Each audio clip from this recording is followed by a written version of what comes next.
Magandang umaga mga kapamilya. Magkapet pandasal muna tayo. Ako si Risa Singson Kaupeng, Editor-in-Chief ng Kerygma Magazine. Nabagabag ako sa mga balitang nangyari sa mga nakaraang buwan. Ang mga kriminal na nahatulan ay tila mapapalaya. Mga drug lord ay maring maging state witness habang ang mga pipitsuging drug pusher ay patuloy na pinapatay bawat araw.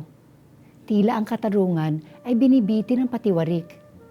Dala ko ang kabigatang ito sa aking puso nang ako'y nagpunta sa misa.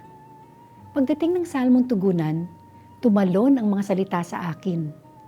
Ang Panginoon ay naghahari, siya'y nananamit ng kariligan. Nanahan ang puso ko.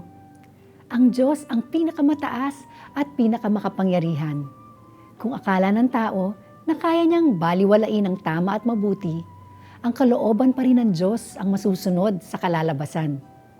Kapamilya, huwag tayong mawala ng pag-asa kung tila nadadaig ng masama ang mabuti.